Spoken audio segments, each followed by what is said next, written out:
Well, a plague on your happy times and your happy places, because it's time for another positively inclined Doctor Who episode commentary podcast, in which I, Toby Hadoke, watch a Doctor Who story chosen by a friend of mine and see if I can guess their favourite things about it. Hello. I'm Richard James, actor, writer, podcast co-host of the Jerry Anderson podcast, and I have a story for Toby. I've chosen The Visitation. Well, welcome. You find me just finishing a date. No, not with a lady. I'm just finishing a date. One of those sweet fruits that is the sort of thing you do to get a sugar rush when you're ancient and overweight and don't work properly and probably eat too many sweets and need to find alternatives. So I've just been munching on a date. I would have preferred a sweet or indeed the other kind of date, but there we go. Well, I suppose I've got a date with Doctor Who, Richard Mace, the Terileptil. He's not credited as Terileptil leader, is he? He's just Terileptil. I'd have asked for a name. Jim the Terileptil. Always looks better on the credits. I suppose Michael Melia's credits don't need that much help. And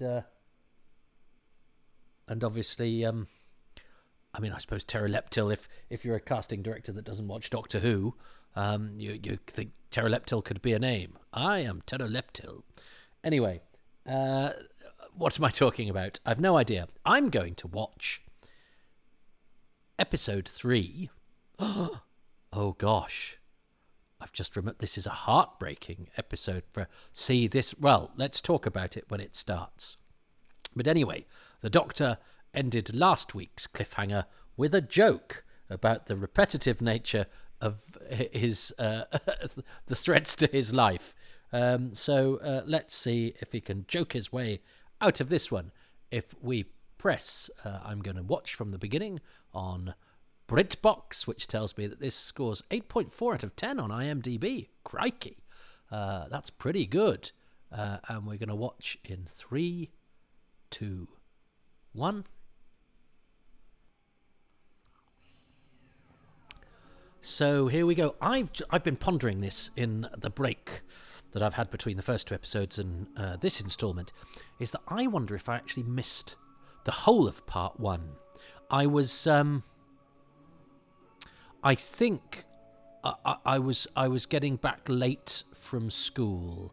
I was having to get picked up from school late because my mum worked longer than the school day, and I think the school looked after me because it was I don't know to go into the details, but anyway, so I think I got back.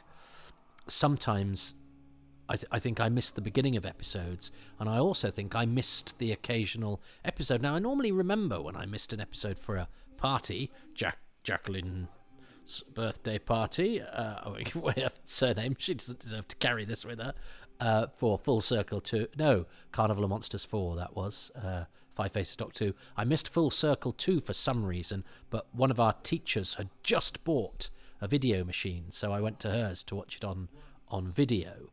I remember her telling me about, because Jaws had just been on the telly, and she said you could rewind it to watch the exploding shark sort of reconstitute itself, and this was like magic, the things you could do with videos. But I've got a feeling, because I remember my friend telling me about the end of the episode with the Doctor disappearing behind the wall. He'd explained it in a way that wasn't what I understood. I thought you saw him disappear rather than he just wasn't there or whatever. Now, these are all good actors. Eric Dodson did quite a lot. And Richard Hampson's a very good actor, but you struggle playing villagers, and, I'm the headman of your village, so he's headman, and kill them, Scythe Man, and you die as well. They know each other. Come on. Kill them, Jim. Scythe Man's there going, give me a name. Come on. That to me is slightly lazy writing. They're all you need is a couple of lines to establish a bit of character, but these are functional yokels, which I think is a shame for all concerned. But yeah, move Scythe Man and you'll be the next is a pretty grotty piece of writing. Look how beautiful this film is. This has been so gloriously put together. So yeah, anyway, I think I missed episode 1, and I'm surprised I didn't remember the sheer sadness of having missed it. But I did miss the beginnings of episodes as well. I remember I was at my grandparents when Time Flight was on, and they lied to me about because they wanted to watch Crossroads, and then jumped over. They said, "Oh, you've only missed a minute." It was only years later that I discovered I'd actually missed a good 10 minutes or whatever. So unkind. Excellent costume and good voice and good performance from Michael Melia, who's a very recognisable actor. In British television, with a very boxer's nose he's got. But this is, I think he does a really good job in this. And it's a pretty thankless task, but actually the Terileptil does have a lot of character, and we get some good dialogue scenes between him and the Doctor in this episode in particular. But yeah, he's called Terileptil, so yeah, nobody gets a name. Android, Terileptil, villager, headman. Yeah, I don't think you do that these days. I think it draws attention to the fact that everyone's a bit of a functionary. It was always quite fun seeing inside the TARDIS, although I understand, it's impossible to convey the sort of mystery of this infinite machine. She's doing very good. This is heavy acting there, and a couple of pot plants and a bed. It makes it a bed but no carpet, So it's again, it's a funny mix of sort of, well, we'll make it seem like somebody lives there by putting a bed in it, but it still needs to look a bit like the TARDIS. So it's still got, the sort of, she hasn't even got a rug. And I do wonder if it's actually best to imagine the infinite depths of the TARDIS rather than to show it, because it always looks a bit prosaic, doesn't it? If we think of all the classic series attempts. Now, Boot Cupboard is quite funny in Mask of Mandragora, but that goes the other way. But and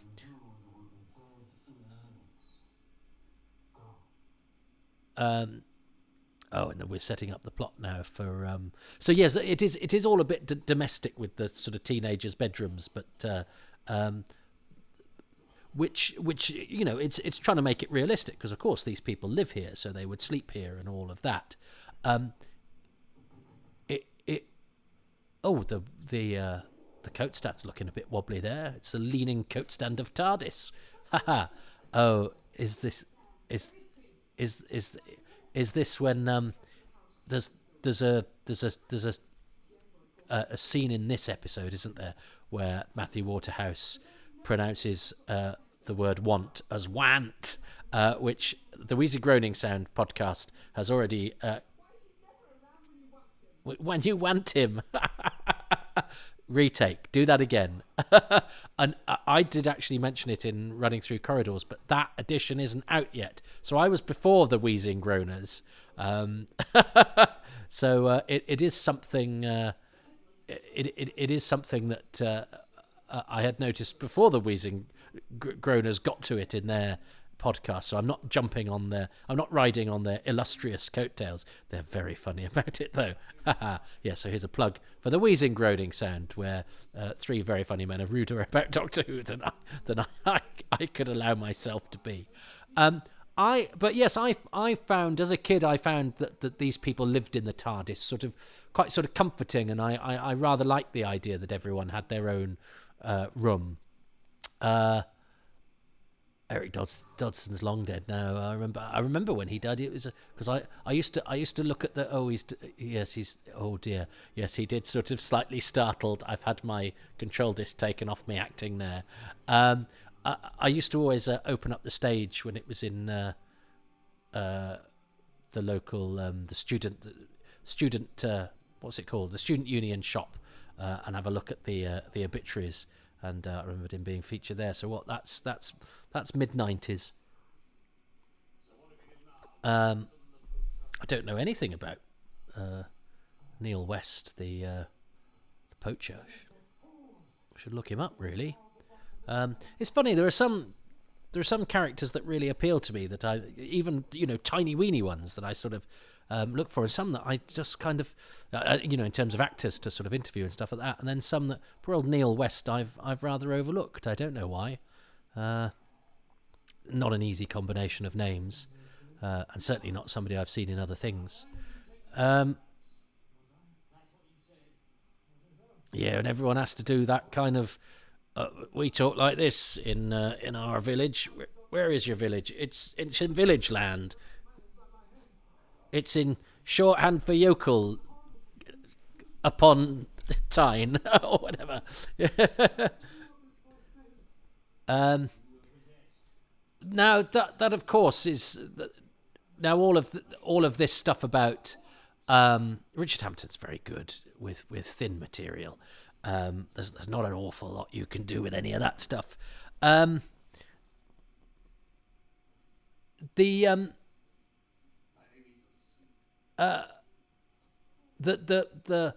fact that this is set in the past, making all of the Doctor's activities and all of the Terileptil's equipment, etc., making it magic. I find quite a winning idea, because then it adds, it foments the danger, if you like, because villagers are untrusting of people coming because of plague, but you'd still sort of go, well, just keep your distance. But if people come with potentially plague, but then get up to activity that looks like witchcraft, well, then they're going to want to chop their heads off or burn them or whatever. And that sort of adds to the drama. So that's and I find the sort of the fear of the mob, I find quite a compelling dramatic device. And any time you watch a sort of post-apocalyptic drama, it's not necessarily the Walking Dead or the plague, or the aftermath of plague in Survivors. It's actually what other scared people will do to you, and that sort of seems somehow unjust and wrong as well. Do you know what I mean? You want to, if you're in a time of plague and being invaded by aliens, you sort of go, well, if the plague gets me, fair enough.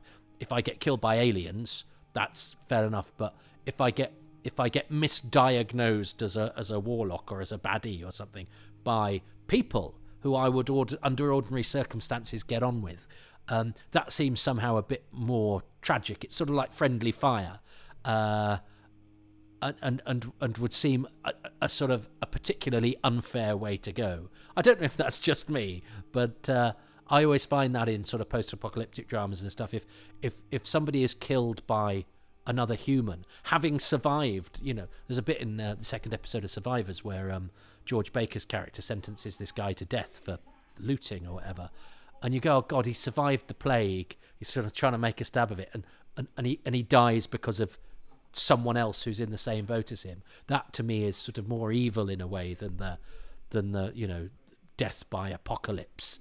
If you're swept up by the apocalypse, awful, but fair enough. But if you survive the apocalypse and then are killed by sort of unfairness or human machinations, I think you'd be like, oh, for flip's sake, you'd be thinking as you breathed your last. I do love the way the android sort of smashes through things.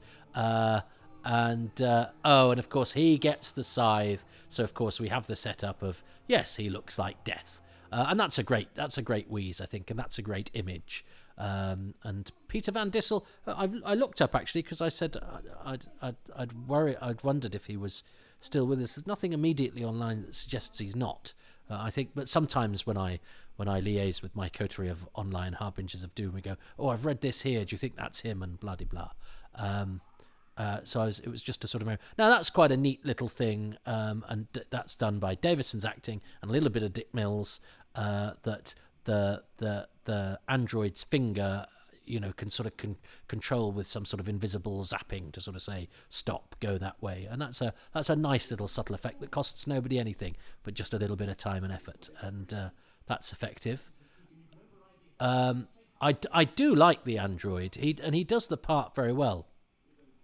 And I'm sure I mentioned, didn't I, in the first one, that he'd been an actor, that Peter Van Dissel, who was highly acclaimed in his own country, and Peter Moffat thought he'd give him a telly job, and he ends up, poor sod, playing an android, King Lear to non-speaking android. Although it's a decent role, but as an actor, you want to be saying stuff. Do you know what I mean?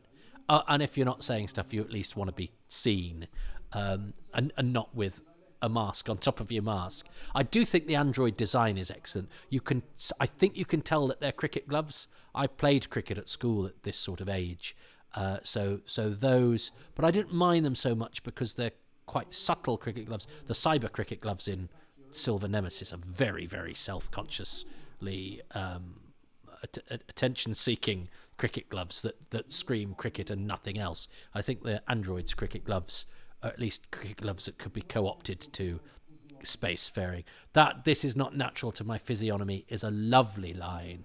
And I like all of this. I like the fact that the Doctor knows about the Terileptils.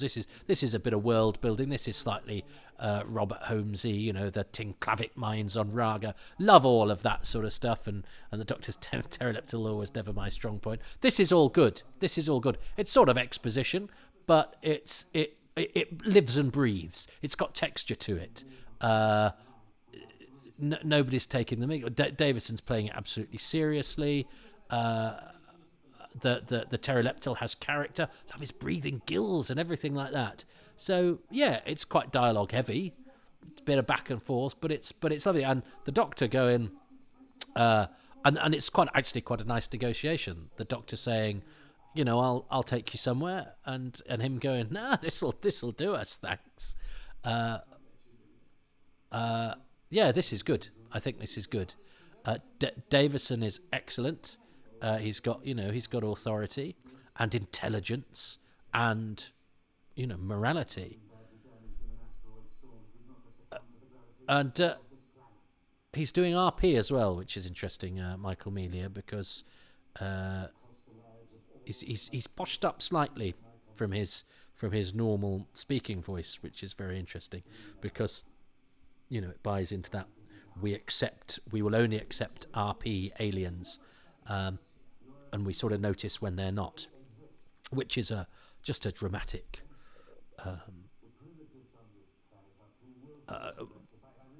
It's just a method that we use for suggesting alien. If they're suddenly from Hull or Barrow and Furness or something, it sort of it takes them to it regionalizes them in our terms, whereas somehow RP is seen as universal, and that, of course, speaks to it because I speak this way. That's very easy for me. But I guess if you're from Newcastle or if you're from wherever and you have an accent, that is the sort of baseline default accent to you. So you wouldn't think, that's that. Well, you would think he sounds like me. But no, it's interesting, isn't it? It speaks to quite a lot. It's something I need to think about and not extemporize on, because then I'll explain it better. But it's worth noting. Now I like Richard Mace. I mean, he Michael Robbins refused to do the sort of the line as written is, he's talking about mass murder. You want a bit of panic or a bit of confrontation, and he's decided not to make that kind of effort, and he gets away with it because he's that sort of character, and he's decided to do it a lot flatter and a lot less sort of emotional and demonstrative. But I think it is playing against the line as written. He does everything as a kind of wily observation rather than as a moment of shock or peril. Adric's being. I mean, I wonder what they were thinking when they made Adric on paper. This is nothing to do with Matthew Waterhouse, whose performance we can talk about it another time. But look at the way he walks very self-consciously. But they don't make any effort to make Adric not a prick. Which I might have had a bash at doing. But I think that android design is great, and it ties in with the with the Terileptils not just being green reptile monster things. They are lovers of beauty, so they have an android that is easy on the eye. It is bejeweled, but it also looks pretty solid and functional. And also looks a bit scary because it's impassive and the body language is good. And I like that the Doctor fills us in a little bit there. Says that their love of beauty and their love of war, and of course it's a Doctor Who can sometimes be slightly simplistic and go, everyone from this planet is either warlike or peaceful or avaricious. That's a nice little debate that they have between them, and I like the snarl that the Terileptil gives, and I actually like all this debating stuff between the Doctor and the monster, particularly because it's between the Doctor and a monster. It's taking the monster seriously. It's treating the monster not as a functionary, as some of the other characters are treated in this that we discussed earlier. Well, we didn't discuss it. I told you and you had to listen. That's the nature of our relationship. Sorry, podcast listener. But it's going, well, we've got to well, it's not apologizing for the fact that your main adversary is a man in a green suit. It's going, well, I will still write him like somebody who gives ripostes and has opinions and is prepared to debate. It actually looks great on film, I think. I mean, you could tell it's rubber, but that's okay. I actually like that these outside scenes have now got the monster, because it was all looking lovely and like a period drama, but with Doctor Who, you want that juxtaposition of the ordinary and the recognisable. You want the contrast between the horse and cart and the green man from outer space. Oh, this was blasphemy. This was... I cursed John Nathan Turner. I don't think I quite knew who John Nathan Turner was. Well, I'd seen his name on the credits because it was noticeable, because it was like, is that Jonathan Turner changed into John Nathan Turner? It's a name that draws attention to itself. And as we were to discover, he was a producer that drew attention to himself. But certainly I felt, and with this story being historical and having aliens and being an invasion thing, this was more my cup of tea than the dance-a-thon of Four to Doomsday, the geometry of death that was Castrovalva, and the Buddhism of doom that was Kinder. This was sort of alien invasion, and then they destroy the sonic screwdriver. Anything from the past was good. It was from before I was born, so it was better. Anything from the present is a trickier prospect because I'm involved, and therefore it's solid. So you don't get a thing from the past and put it in a present show like this and destroy it. You don't destroy the sonic screwdriver. Now, I actually don't think, as it happens, the show missed the sonic screwdriver, but then it's interesting that when Russell T Davies came back, he introduced it without a second's thought, and the poor old black rat and its flea. I think that's a really nice line too. Davison's so good in this, and they write well for him. He gets Saywood actually gives the Fifth Doctor lots of nice lines. There's a tone to the Fifth Doctor, his sort of dry sense of humour and his slightly wounded philosophical outlook and all of that. A final visitation. Always like a story that mentions its title. Acquire androids. I like Amelia's delivery there. It's very naturalistic and very nice, without undermining the his alien nature. Now we'd probably go for a bit more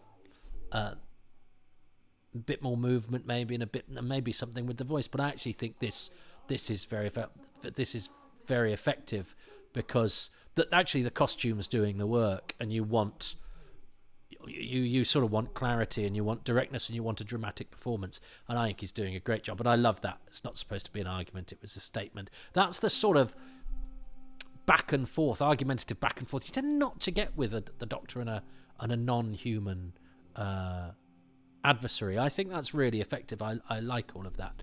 But no, the destruction of the sonic screwdriver was enough to make me, when I look back on this season, and sort of go, well, what are my favourite stories? The Visitation got minus points for what is, like 2 seconds of the drama, but the destruction of the sonic screwdriver. Now, of course, that I know the sonic screwdriver is back, and there's been plenty of Doctor Who stories before the sonic screwdriver came into being that were perfectly fine. But to me, it seemed like an insult to the past. I'm very much about treating what has gone before you with a certain amount of reverence, because it got us to where we are now. So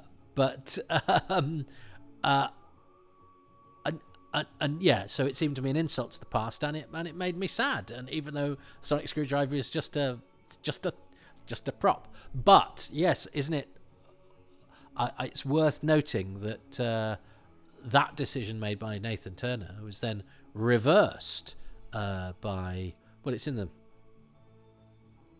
movie, of course, it's reversed by Russell T Davies. Now, I mean, I've done jokes. It's a whole running gag in my show, My Stepson Stole My Sonic Screwdriver, about the fact that the sonic screwdriver can do everything. And I think when it fixes barbed wire, you're going, this I think screwdriver is underselling what this does.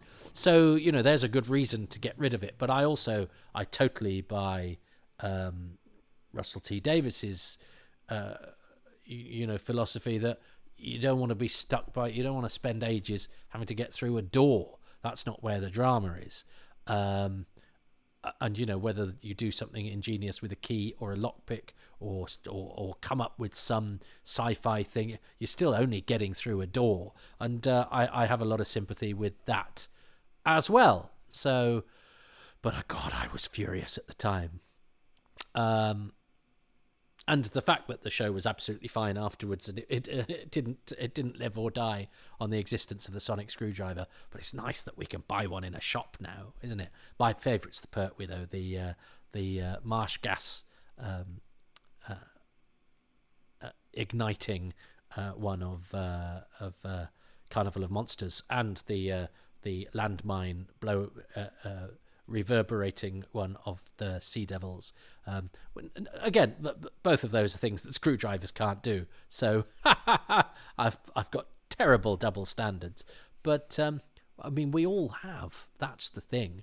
We all let go the things that we kind of like. You can intellectualize all you like, but you like what you like, and you don't want like what you don't like. And sometimes when somebody does something that you wouldn't like somebody else doing, you don't mind them doing it, because which is weird, because I don't dislike Russell T Davies's Doctor Who. It's probably my consistently right up there for me. I love it, but I chortle at the amount of things the sonic screwdriver can do. Well, it's not just Russell's era; it's Stephen Moffat's as well. It's sort of all of modern Who. The sonic screwdriver is like a Swiss Army screwdriver, a Space Army screwdriver. And whereas and in the classic series, it opened doors and blew up landmines and ignited marsh gas and bloody blah. But that's okay. Because it all happened before I was born, so it wasn't taking liberties with what is established in my own head. It makes. Don't be listening to this and going, "That's not a very good argument." As in the words of the Terileptil, it's not supposed to be an argument. It's a statement. I like, my favourite bits of those episodes are the face-offs, the exchanges, the good dialogue, the good acting, the dramatic face-offs between the Doctor and the Terileptil. I think they make no apology for what the Terileptil is. They take it all very seriously. Davison's dialogue's good. The Terileptil's dialogue's good. They're both very good actors. And it's the fact that he's talking to a monster like that, and the program's going, we're taking this seriously, and we're not, and they let the costume speak for itself and let the actor just do his work, and they're having interesting conversations. The stuff about the stuff and all the backstory about the Terileptils. I just think it's all dramatic, it's all interesting, and it keeps the flow of the story, and it's a welcome relief after the first 10 minutes of sort of villager squabbling that we had to put up with, which I would say is not the story's strongest point. So yes, the face-offs, the back and forth between Doctor Who and Terileptil leader, to give both of them their full names. What does Richard like best? Richard James, who is being loomed over by Captain Scarlet in his video. Well, I mean, there is one and only one really iconic moment in episode 3, and that would be the destruction of the sonic screwdriver. The Doctor's trusty tool, first seen, I think, in Fury of the Deep with Patrick Troughton, and I believe not seen again until the TV movie with Paul McGann. It's not given a great deal of weight, actually, the loss of the Sonic, as it's now called. It's sort of brushed away with I feel like you've just killed an old friend or something. And that's it, we move on. And I suppose it's only a tool, isn't it? It's only a thing. And of course we now know that the Doctor can knock up a new sonic screwdriver just as quick as I can make an omelette. But there we go, an iconic moment from episode 3. Well, I actually think that line, I feel like you've just killed an old friend, is kind of giving it weight, because I'm sure there's been plenty of bits of machinery. I mean, I think Nissa's thing blows up next episode, doesn't it? Where you go, oh, that's okay, it's just a bit of machinery, it's blown up. But I think giving it that line is acknowledging actually its importance to the Doctor Who universe, and kind of going, we've just done a big thing there, but it's not much else you can do other than that. They don't sort of make a totem to it, or push it out to sea on a burning boat in the last episode, or whatever. But I think it certainly felt at the time to me, oh my god, and the idea that he'd make another one, even though of course Romana's got one in Horns of Nimon, but I had memories of the Horns of Nimon, but not of the nature of who got sonic screwdrivers from where or anything like that.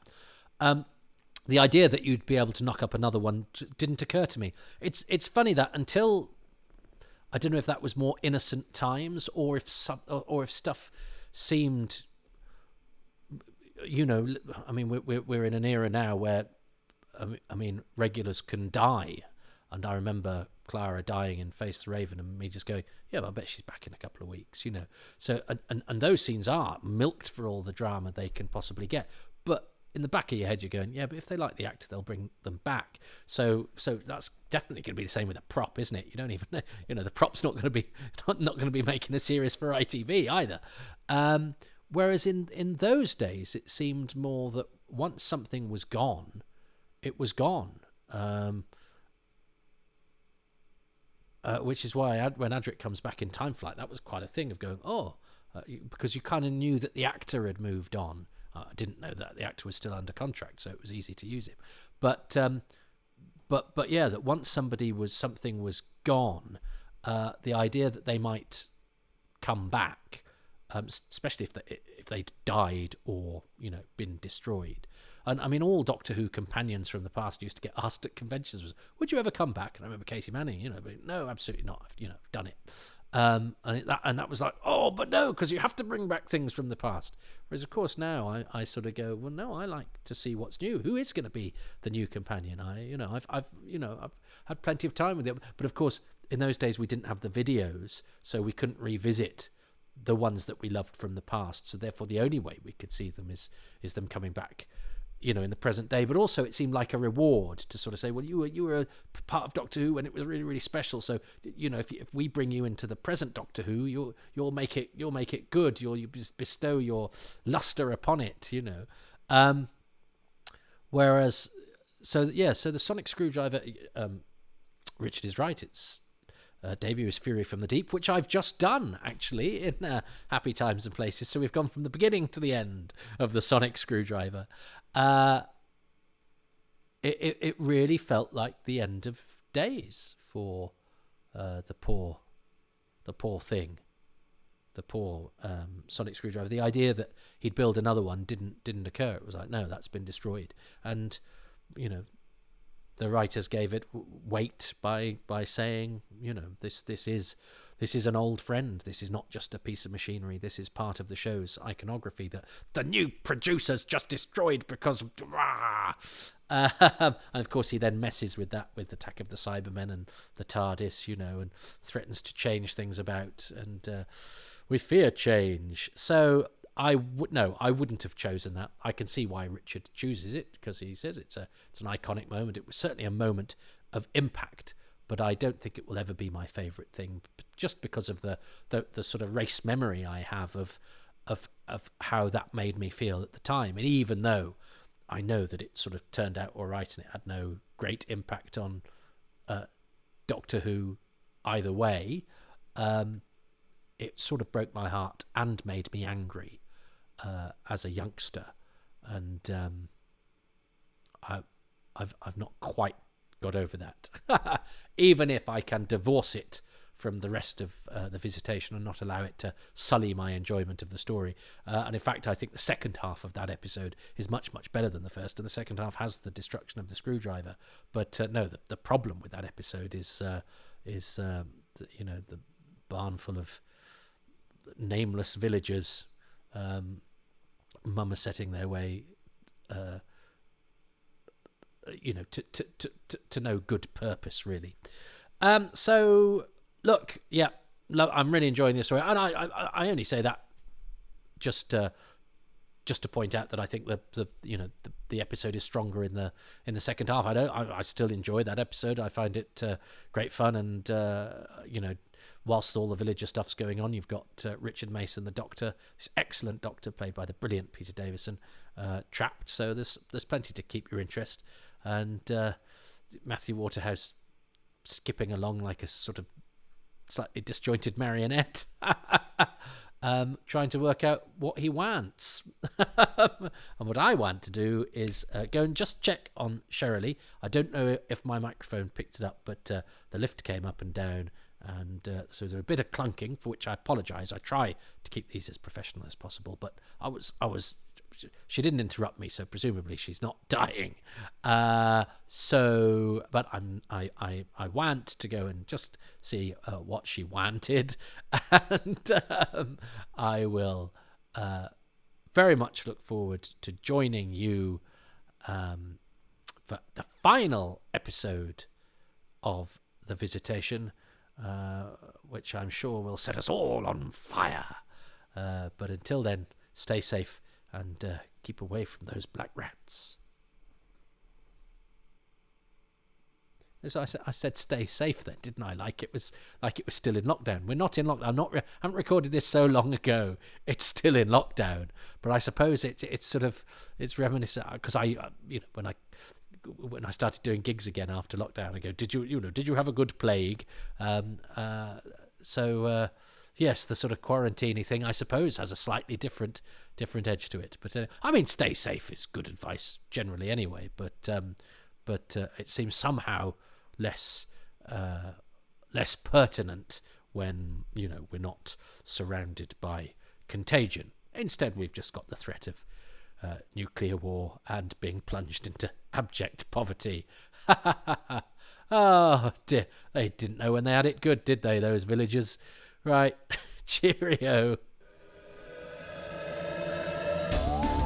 Well, thank you ever so much for listening to Happy Times and Places, which is presented by me, Toby Hadoke, and my special guest this time around is Richard James. RichardJamesOnline.com is where you can find him. He's an actor, but he's also an author, and he's got details of his publications, including Bowman of the Yard, on there. I'm grateful to Richard, who's also on Twitter @RichardNJames, just as I am grateful to the many patrons who make these podcasts possible, and they include Stephen Moffat, not that one, Peter Burns, Peter Harness, yeah, that one, Ronald Hayden, Rob Leonard, Christopher Meredith, Richard Straw, Neil Tate, Nick Tedston, Tim Arding, David, whose surname I know, but I don't know if I'm allowed to use it. Anyway, Nigel Bromley, Jenny at Bluebox99, and Paul Cook. The music is by Dave Gates and the artwork by Dylan Patterson.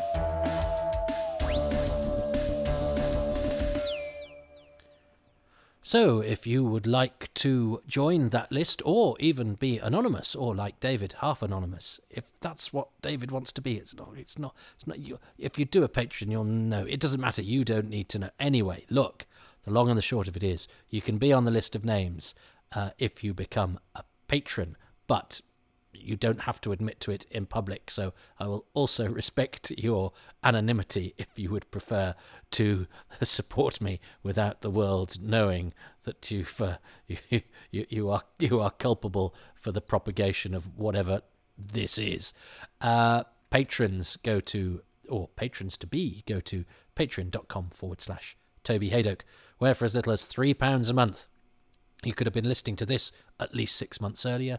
You get early access to the Too Much Information and Indefinable Magic podcasts. You also get one all to yourself called Far Too Much Information, and you get monthly AMAs. In fact, the one that I've just done was, I got so many questions or gave such long answers that it ended up being 3 installments. So 3 hours of me talking about whatever you want me to talk about. I know I'm not selling it to myself, but that's at patreon.com/Toby Hadoke. For as little as £3 a month. There are higher tiers, and you get a 10% discount if you sign up for a year. But look, I know times are tough, and if you don't want to do a monthly commitment, you can still support the arts and starving entertainers by going to kofi.com/Toby Hadoke, and then you can, it's just the equivalent of chucking a few coins into my hat as you pass if I happen to be singing a song that dispenses facts and opinions about Doctor Who that particularly chime with you. But as I say, I know things are tricky and they're getting trickier, and I'm just grateful to be able to sort of connect with you even remotely, and for us to share in our love of Doctor Who and the fact that people are out there and listen to this stuff. I find extremely flattering and emboldening. So thank you. Is emboldening a word? Does it apply? Well, tough. I've said it now. It's official. I'm grateful to you for being out there. And I'm now going to be so. I'm emboldening myself. I'm going to be so bold as to say, if you can't or don't want to, and totally understandable on both counts, contribute financially, of course. You can do something that costs you absolutely nothing, apart from a little bit of time and perhaps a soupçon of wordsmithery, by going to Podbean, Spotify, iTunes, anywhere that you can leave comments and scores about podcasts, and give this podcast or this series of podcasts, Toby Hadoke's Time Travels, 5 stars. That really helps to separate these from the many brilliant Doctor Who podcasts out there, and maybe people will avail themselves, especially of these, especially if you leave some kind words of review as well.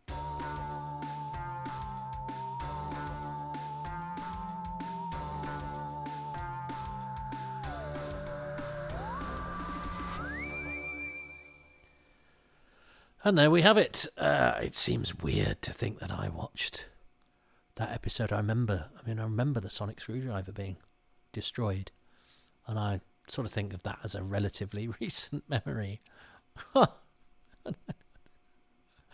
It's 40 years ago. How did I do anything 40 years ago? How have I done 40 years? That's extraordinary. It's quite sobering and humbling, the passage of time. And, now we're looking back on, I'm looking back on, the Eccleston era was it somebody said the Eccleston era is about as long ago as an unearthly child was? Kind of when I was, it was, I think it was at the time of the Five Faces of Doctor Who. So actually a little bit earlier than this. My goodness, that seems impossible, because the Eccleston era is relatively new, even though there are people who are, functioning adults now who were being born while it was on. People who watched it first time round as primary school children who are now able to vote. Whereas the Hartnell era, was fusty, black and white, ancient, had dead people in it. Goodness me. It's humbling, this time travel business. Time is a great leveller. So I suppose we have to make the most of the time we've got. So why on earth are you listening to this? Sort of why am I doing it? Because I kind of enjoy it, I guess. I enjoy it because I know that people are out there listening. I enjoy the idea. I'm slightly flabbergasted by the idea, but I enjoy the idea that, there's a certain number of you, and a flattering number of you, that that stick this in your ear as you're walking your dog or jogging or on your way to work. But I can't begin to understand. Well, I suppose I must hope that you do, otherwise I wouldn't do it. But anyway, God, I'm being all philosophical at 14 minutes past 1 in the morning. But there we are. Time flies. Everybody at the time of the Black Death is dead now, whether they died in the Black Death or not. But actually, that's not that sobering. It was hundreds of years ago. Sometimes you can muse on time and talk an absolute load of old rubbish, and sometimes you can muse on time and come up with something quite profound. I think I did the former. There we go. Anyway, to keep it thematically on point, I suppose this last bit has been a waste of time, which just shows all the many uses you can put time to if you so desire.